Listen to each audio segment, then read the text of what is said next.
This next one is a very rare document to find in many organizations. In a lot of the firms I've trained, I asked the question, do you know what a project scope statement is? And they incorrectly tell me, yeah, we know what that is. You call it an SOW. No, it's not a statement of work. Oh, what is it? And that's when I tell them about Andy George. Who is Andy George? Just search on YouTube, Andy George chicken sandwich. And if you get to his video because of me, say Phil sent me to you, he'll be pleasantly surprised to know his video is being used to underscore the importance of a project scope statement. In Andy's video, there's a concept of how to make anything, everything, including a chicken sandwich, from scratch. How do you make a chicken sandwich from scratch? Now, imagine a stakeholder saying, I want a chicken sandwich as my deliverable. That's the project, create me a chicken sandwich. And you go away and say, okay, we'll create you a chicken sandwich. Okay, so you want some mayo, you want some lettuce, you want the chicken. Okay, we'll make it. Then, just as you're about finishing this chicken sandwich, there's a walkthrough, there's an audit. And the customer comes by your site and is horrified to see what you're doing. You are using certain ingredients, condiments that are certainly not what the customer wanted. What did the customer want? A chicken sandwich made from scratch. Instead, you went to the local store and bought all these condiments. Customer says, no, no, no, no, no. I want the lettuce grown from scratch. I want the chicken farm raised, fresh. Sorry, Peter. I want the bun for the chicken sandwich baked, made from scratch. I want the ketchup made from scratch. And you, the performing organization, oh my gosh, what have we done here? We have started a project without a project scope statement. What does the project scope statement do that other documents do not? Where do we even start from? First of all, the project scope statement outlines exclusions and inclusions. It also goes back to hash out those constraints and assumptions in the assumption log to identify if any is missing, are missing. At the end of the day, it is an end-to-end discovery of what exactly needs to be done to deliver that deliverable. The chicken sandwich goes through a product analysis, and that is when you analyze from a 360-degree perspective everything that deliverable is meant to have. Leaving no stone unturned. What should it look like? What should it feel like? What should it taste like? What are all of those other features and functions that should be in it? And how are we going to make this a reality? How are we going to make this chicken sandwich that the customer wants custom from scratch? It's then, as you're creating this project scope statement, that you begin to realize we're definitely going to need a trip to the Atlantic Ocean. That is to get salt water so that we can evaporate it to get salt. It all has to be from scratch. We need to grow a vegetable patch. We need to bring in a cow so we can milk the cow to get milk for the mayo. We also need to rent a boat. We also need to grow the lettuce.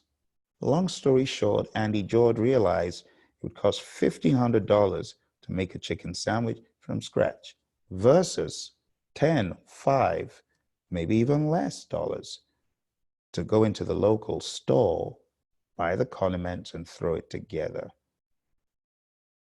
Because you need to cover all your bases and make sure you know the exclusions and inclusions, you need a project scope statement. You do.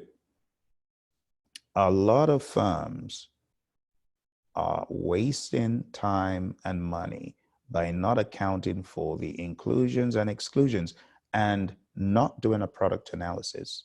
So they discover too late what they created isn't what was needed. Have you ever seen that comic strip? What the customer said they wanted, what they really wanted. Huge disconnect. How the project manager understood it. You ever seen that comic strip? Google it. What the customer really wanted. Cartoon, comic. You should be able to see that. So all of that to say, this document, the project scope statement, is invaluable. And if your company is involved in a lot of predictive project management, predictive life cycles, and they are not using this, it is unfortunate that they are not using it. 5.3 is where you can get all of this. But I want to show you on page 151, if you're taking the PMP exam or any of the PMI exams, let's read. It says, since all the requirements identified in the collect requirements process may not be identified in the project, may not be included in the project, the defined scope process, watch this, selects the final project requirements. Wow, did you know that? I'm dropping some gold for you and I want you to highlight it. Go read up that entire thing. It says this process where we create this document selects the final project requirements from the requirements documentation. Now, if you watch the previous video, you see I talk about requirements traceability matrix versus requirements documentation. It's very clear. You can see for yourself that this will take the requirements documentation and filter it to get the final requirement set. It then goes further to say it then develops a detailed description of the project and product, service, or result. And that is what your project scope statement does. I wish I had more time to go into much more detail, but if you take a look at page 154 and 155, you can begin to see the differences and similarities between it, in other words, the project scope statement, and things like the project charter or any other document you may be getting muddled up. This is invaluable. Let's read. Some of the things in the project scope statement are product scope description. It progressively elaborates the characteristic of the chicken sandwich, of the product, of the deliverable. It says deliverables. It outlines everything about the deliverables in great detail. In some instances, it could be a summary description.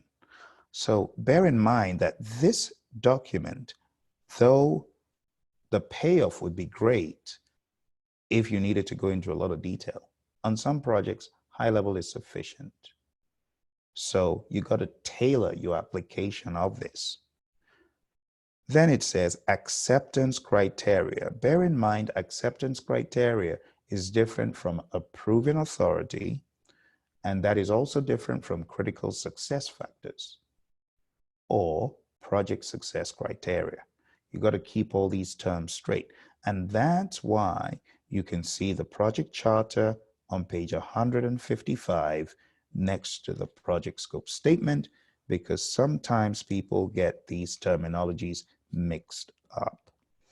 And if you're taking the exam, the best I can say is read the detail. If you are looking to take the PMP exam and you're looking for training and coaching, you like live coaching, you like this delivery method where it's as though you are right with me, right here in the studio with me, you need to go to pmsucceed.com, because right now we have 35 hours of live training exactly like this, where you can ask questions and converse with your trainer and coach for the PMP exam. I encourage you, check out pmsucceed.com. And also, if you prefer studying self-study, but you enjoy this delivery, go to Praizion.com. Praizion.com, as it's spelled over there, here, somewhere on the screen. Make sure you sign up for the self-study training. I think you'll greatly enjoy it. Thank you. It's your friend Phil here, just trying to help someone who needs a little bit of encouragement in their project management. See you in the next video.